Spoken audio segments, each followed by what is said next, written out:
You create what you model.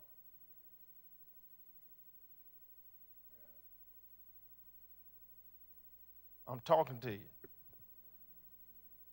If we don't face brutal realities and facts about what we're doing to build our ministries, then we'll all place it on somebody else, and then we'll never see what God said come to pass, because we don't understand that if he's given us the responsibility, Adam ain't got nobody to blame about what's taking place in his garden but himself.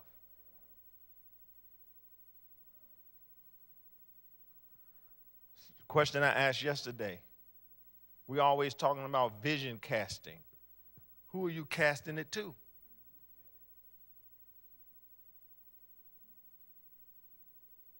If you casting vision,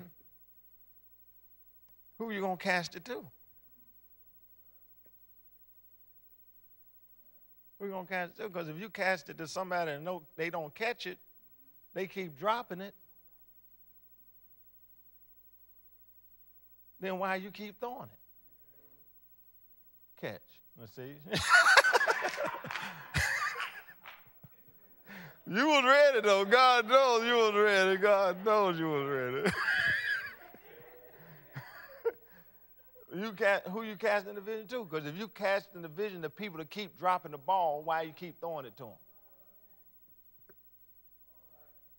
Your vision is like pearls. Jesus said, do not cast your pearls before the swine, because they're going to trample your vision, and at the end of the day, they're going to hurt you. And all of us have been hurt because we gave our best to people who did not appreciate it, value it, did not learn from it, and at the end of the day, they took our time, took our money, took our energy, and then still told you what to do.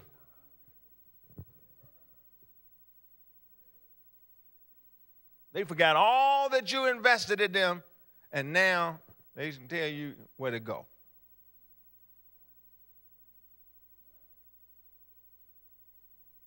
And nobody understands that like a pastor, a good shepherd that gives his life for the sheep. So what is the realities? Because if we're building a leadership team around us, what does that look like? What are their competencies? What are their skills? What are their ability? Because if we place our vision in the hands of people that are not capable of taking it where it's going, then we shouldn't be upset. If I put, let me sweeten this up a little bit. If I put a blind man in front of the bus and tell that blind man to take this bus where I need to go, he's my leader, and I throw a bunch of people on the bus with him, should I be surprised when the bus don't get where I told it to go?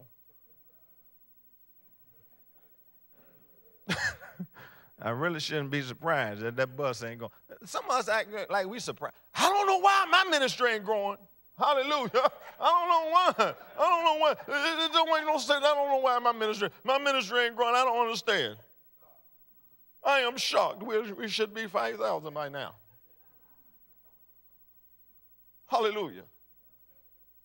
Listen, I might not be happy on Sunday morning when I walk in here, but I ain't shocked. I am seriously cognizant of why I'm not at 2,000. I know why I'm not at 2,000. And I know exactly what I got to do to get to 2,000. And I know exactly what you got to do if you listen to me.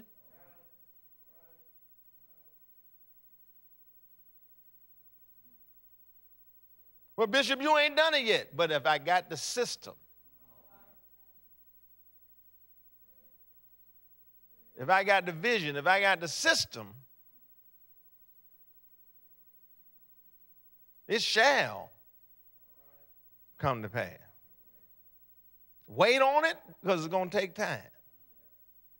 But if you keep working the right system, keep plugging it, keep making the adjustments, hang in there, be a champion, don't give up, don't quit, keep making the adjustments, learn from your failures, be willing to make mistakes. And I made a whole lot of them. So what did you do, Bishop? I removed the mistakes and kept on going. Oh, that was a mistake. I messed up right there. I should have never did that.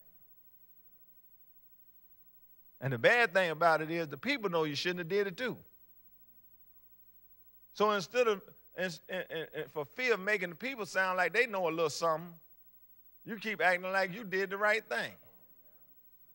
Instead of just saying, you know what, y'all, I blew it. You right, you got me. That was a dumb thing. I should have never done that. You right. Yep. I did that. Yep. Terrible thing. Let's go on. See, creating a culture where people can be heard. See, you got to hear. Not only hear for what people know, but hear for what they don't know. You got to understand, being able to create a climate where the truth can be heard. Do I really want to know the truth? Let me say this. In any company that needs to change, when a consultant goes in, they do not want to know the truth. The CEO will say, I need my company to grow. Well, in order for the company to grow, he's going to have somebody to come in there and give him some brutal facts about why his company is at a stalemate. And he is not going to like what he's paying for. You ain't going to like it.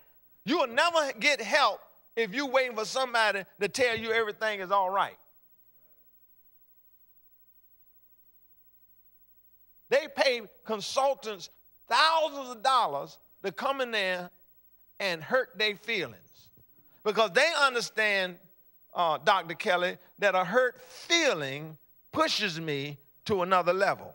They're not paying you $10,000 a month to come into their organization and play with them. I heard somebody say to me, I think I remember who it was, I heard somebody say to me, they paid somebody to do training for them, and they were going to the training, and the training, okay, I don't feel nothing. They told him, I'm paying you my money.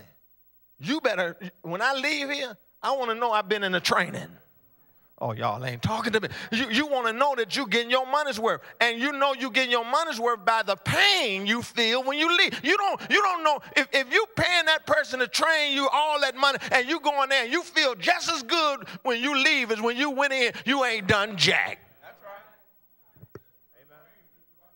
One time I trained him, I said, man, why are you keeping me on this? I said, this don't do nothing for me. I said, this ain't hurt in a week.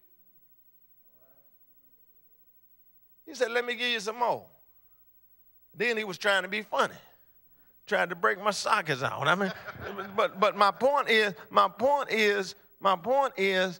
champions love pain. There's something about pain that turns us on.